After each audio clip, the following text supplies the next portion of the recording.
राधे राधे जी, सबको राधे राधे। मैं श्री राधे रानी भजन मंडली की तरफ से सबको राम राम राधे राधे कर रही हूँ। साथ में माँ अन्नपूर्णा के दर्शन कर लीजिए। आप लोगों का बहुत धन्यवाद होगा।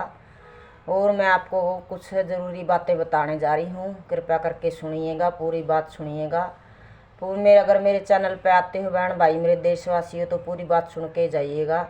आप लोगों का बहुत धन्यवाद होगा और बहुत आप लोगों पे कृपा होगी भगवान की, माँ अन्नपूर्णा की। आज कई लोगों ने बाबा परशुराम जयंती 23 तारीख को मनाई है और कई लोगों ने जयंती 22 को मनाई है। देखो आज 22 तारीख से उसी को मैं वीडियो बना रही हूँ, तैयार कर रही हूँ आप लोगों के लिए, क्योंकि ज़रूरी देनी है बात बतानी। जो मेरे को ज्ञान बुद्धि भगवान ने दिया है वो मैं आपको बताने जा रही हूँ। गीता का अध्याय डालती वैसे तो मैं, लेकिन आपके लिए आज ये वीडियो डाल रही हूँ क्योंकि ज़रूरी है। ये भी बीच में कोई तीज त्यौहार आ जाए तो ज़रूरी बताना चाहिए। आज 22 को भी मनाई है और 23 को भी मनाई है। देखो बाबा परशुराम जयंती को अक्षय तृतीया बोलते हैं लोग को, कई जगह अक्षय तृतीया बोलते हैं, कई जगह अखा तीज, वो हमारे में अखा तीज बोलते हैं और ये शहर में लोग अक्षय तृतीया बोलते हैं क्योंकि अक्षय तिथि होती है वो, इसलिए अखा तीज बोलते हैं। इसमें सब काम शुभ होते हैं। बाबा परशुराम का उस दिन जन्म हुआ था और उस दिन कृष्ण भगवान के चरणों के दर्शन होते हैं और बद्रीनाथ नारायण भगवान के पट खोले जाते हैं। आज के दिन 22 को भी मना रहे हैं और 23 को भी मना रहे हैं। हम तो आज ही मनाएंगे 23 को बाबा परशुराम जयंती। वैसे सब जगह अलग अलग बात है, अलग अलग कहानी है। जो भी होगा वो सब सही होगा, दोनों दिन मना सकते हो। बाबा परशुराम जयंती को देखो आप, जिसके घर में भाई भगवान ने पैसा ज़्यादा दिया हो, सोना खरीद सकते हो, बहुत पुण्य मिलता है, बहुत शुभ होता है। और जिसके घर में भाई जैसे भाई ज़्यादा पैसा वैसा नहीं दिए भगवान ने, तो आप चने की दाल खरीदिए, आप बर्तन खरीदिए पीतल के, वो बहुत अच्छे होते हैं, बहुत शुभ होते हैं। और देखो सोना खरीदना कोई ज़रूरी नहीं है, जिसके घर में है कोई खरीद सकता है, नहीं है तो कोई ज़रूरी नहीं है। लेकिन जो का ज़रूर दान करिए। जो दान करते हैं उस दिन मटका दान करते हैं, मटका दान करिए अपने पितरों के लिए। अपने मंदिर में दे के आ जाइए भर के मटका, या तो अनाज का भरिए, कपड़ा उसके ऊपर रख लीजिए, और या फिर उसको पानी का भर लीजिए। मटका दान करते हैं अपने पितरों के लिए, बहुत शुभ होता है अक्षय तृतीया को, अखा तीज को। और ये तो बाबा और पीली चीज़ आप खरीद लिए, चने की दाल खरीद लिए, हल्दी खरीदिए और पित्तल के बर्तन खरीद लिए, बहुत शुभ होते हैं, बहुत अच्छा होता है खरीदना। और उसके बाद आप हमारा तो देखो इष्ट देवता हैं बाबा परशुराम, तो हम तो देखो पूजा करेंगे, आप लोग अपने हिसाब से कर लीजिए। विष्णु भगवान के अवतार हैं और कुछ नहीं है अलग से, विष्णु भगवान की पूजा होती है। देखो 24 अवतार हुए हैं विष्णु भगवान के, तो उसी के एक अवतार हैं बाबा परशुराम इष्ट देवता। और ये तो जरूरी सूचना ये थी। और भाई दूसरी सूचना ये है, कलयुग का पैर चल रहा है। कलयुग में देखो एक बार की बात है, कलयुग में जो भी लोग धर्म पुण्य करेंगे वो तो बेचारे पीछे रह जाएंगे, और जो पाप करेंगे वो आगे बढ़ जाएंगे। कलयुग का ये प्रभाव है, कलयुग का प्रभाव शास्त्रों में लिखा हुआ है। कलयुग ने बहुत कलयुग का पैरा आ गया है, क्योंकि एक बार की बात है, हरे राम श्री भगवान, ये महाभारत की बात है। एक बार भीम ने एक घोड़ा पकड़ के लेके आए भीम, और अपने घोड़सवार में बांध दिया। तो उसने धर्मराज युधिष्ठिर ने देखा कि घोड़ा बंधा हुआ, बहुत अच्छा घोड़ा था, सुंदर था, दिखने में बहुत सुंदर था जैसे। तो उसने सब घोड़ा की जहाँ बनते हैं उसको घोड़े जहाँ बनते घोड़ा घोड़ी, वहाँ कोई बीमारी नहीं आती, इसी शास्त्रों में लिखा गया है। तो वो गए थे देखने के लिए, वो युधिष्ठिर जी देखने के लिए गए थे। घोड़ासवार में रोज जाते थे अपने उसमें घोड़ों की जहाँ बांधते थे उनको वहाँ पे घूमने के लिए। उन्हें देखा भीम जी एक बहुत बड़ा अच्छा घोड़ा लेके आया। उन नौकरों से पूछा कि ये घोड़ा कहाँ से आया? बोले ये तो राजकुमार जी लेके आए हैं घोड़ा। तो बोले ठीक है। इन्होंने वो घोड़ा अपने उसमें बंधवा लिया, अपने जहाँ रहते थे वहाँ बंधवा लिया।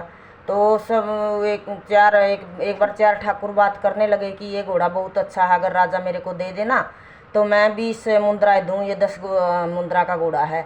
दूसरा बोला मैं 30 दूँ, चौथा बोला मैं 40 दूँ, और पाँचवा बोला मैं 50 मुद्रा दे दूँ अगर ये घोड़ा मेरे को दे दे तो राजा युधिष्ठिर। तो बोला कि युधिष्ठिर राजा तो देखो पता चल गया कि ऐसे ऐसी बात है। तो बोला ठीक है, चारों को बुलाओ। चारों को सभा में बुलाया गया। चारों को सभा में बुलाया गया तो बोला कि भाई ये घोड़ा मैं कौन खरीदना चाहता है। बोले मैं खरीदना चाहता हूँ, मैं खरीदना चाहता हूँ। बोला घोड़ा तो मैं फ्री में दे दूँगा आप लोगों को। फ्री में किस लिए दे दोगे कि भैया आप मेरे सवालों का जवाब दे दो। बोले क्या सवाल हैं आपके। बोले पहला तो सवाल ये है कि सुई की नोक में हाथी पूरा निकल जाए लेकिन उसकी पूँछ ना निकले, इसका सवाल बताओ क्या है। दूसरा सवाल मेरा ये है, एक बीच में कुआं है, उस कुएं के चारों तरफ है 10 कुएं हैं। उस 10 कुओं को वो अकेला कुआं भर देता है लेकिन उन 10 कुओं से वो अकेला नहीं भरा जाता, इसका बताओ। और एक तीसरा सवाल मेरा ये है कि बताओ कि एक गैया गौ माता के बछड़ी चूंगती है। बछड़ा बाछड़ी अपने माँ के चूंगते हैं लेकिन गौ माता अपने बच्ची को चूंग रही है, फिर भी उसका पेट नहीं भर रहा है। तो ये सवाल बताओ। सब बोले कि सभा में सब पूछने लगे भाई बताओ कौन बता सकता है। किसी ने नहीं बताया। बोले मैं भाई घोड़ा ऐसे नहीं मिलेगा। फिर बोले बताओ भाई। चौथा तीनों ने तो सवाल तीनों से तो पूछ ली, जो तीनों खरीदने वाले थे वो चारों, और चौथे से बोला कि मैं बता दूंगा। बोले ठीक है, तू ये तीनों बता दे, चौथा तेरे लिए कोई सवाल नहीं है। बोले बता रहे हूँ। बोले बता। बोले कलयुग का पैरा है। बोले हाँ। बोले कलयुग के पैर में देखो झूठ बोलने वाली हाथी हैं और सच बोलने वाले पूँछ हैं। देखो झूठ तो आजकल जो इसमें निकल जाएगी, झूठ जल्दी निकल जाता है। कलयुग है ये, कलयुग का पैरा है। जैसे नोक में से सुई की नोक में से हाथी निकल जाता है ना, तो झूठ तो ऐसे निकल जाएगी। और सच बेचारी पूँछ है ना, तो भी नहीं निकल पाएगी। सच इतना बेचारा गिर गया है। कलयुग का ये पैरा है। दूसरा सवाल ये है कि माँ बाप देखो अपने बच्चों के पेट भर देते हैं, 10 हो 5 हो 4 हो, लेकिन माँ बाप का आज कलयुग में ना बहू अच्छी आ गई तो बेटे अच्छे नहीं है, बेटे अच्छे हो गए तो बहू अच्छी नहीं है, ऐसा पति अच्छा तो पत्नी अच्छी नहीं है। भाई सब रिखड़ बिखड़ हो रहे हैं। तो ये सवाल है भाई। देखो माँ बाप का बेटा बेटी पेट नहीं भर पाएंगे लेकिन वो अपने बच्चों को अच्छी तरह पाल देगा, ये कुआं की सवाल है। और जो तीसरा सवाल है ये है कि देखो आजकल बेटियों का खाने लगे हैं और ये शर्म लिहाज नहीं रही है दुनिया को कि बेटियों का नहीं खाना चाहिए, बेटियों को खाने से नरक का वास मिलता है। तो बेटियों को जो धन खाते हैं, आजकल कोई शर्म लिहाज नहीं रही। कलयुग का यही है, कलयुग का प्रभाव ये है कि बेटियों का खा के भी नहीं पेट भर रहा लोगों का, तो बेटियों का कभी नहीं खाना चाहिए।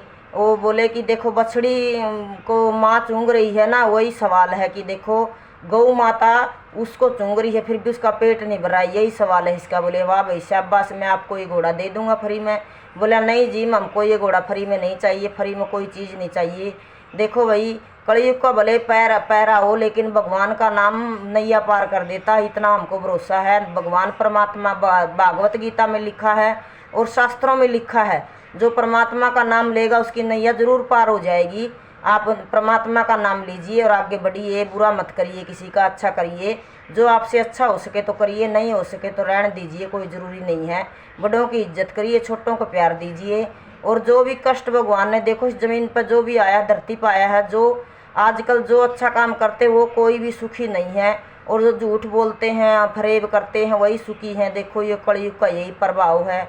और देखो जानकी माता जी आई थी ना जब शादी करके मिथिला से, बताते हैं मिथिला में से जब आई थी जनकपुरी में आई थी ना, जब ये अयोध्या में आई थी तो साथ में घोड़े हाथी जनक राजा ने बहुत सारे दिए थे, लेकिन उन हाथी घोड़ों ने अयोध्या में आके जल नहीं पिया। तो संदेशा भेजा गया कि ये हाथी घोड़े जितने आए हैं, घोड़ी जितने आपने दान दिए हैं, कोई भी जल नहीं पी रहा है ये अयोध्या में।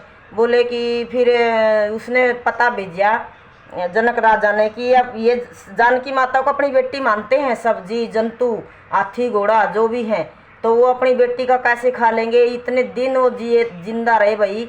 बोले ये तो मर जाएंगे, ऐसे कैसे करें हम लोग। अयोध्या से दशरथ जी ने संदेशा भेजा तो बोले देखो ये तो जनक जी ने फिर उसका जितनी व्यवस्था थी जनकपुर से आया करती थी, उनकी इतना गिलानी होती है बेटी का खाने से।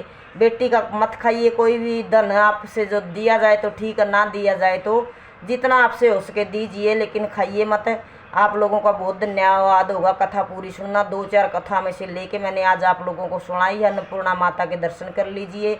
अन्नपूर्णा माँ सबके भंडार भरे, धन के लक्ष्मी का वास दे, सबके घर में सुख शांति दे। मेरा यही मनोरथ है कि कथा सुनते रहिए, आगे बढ़ते रहिए। मेरे चैनल को सब्सक्राइब करिए, लाइक करिए और शेयर करते रहिए। मैं आप लोगों का बहुत धन्यवाद होगा।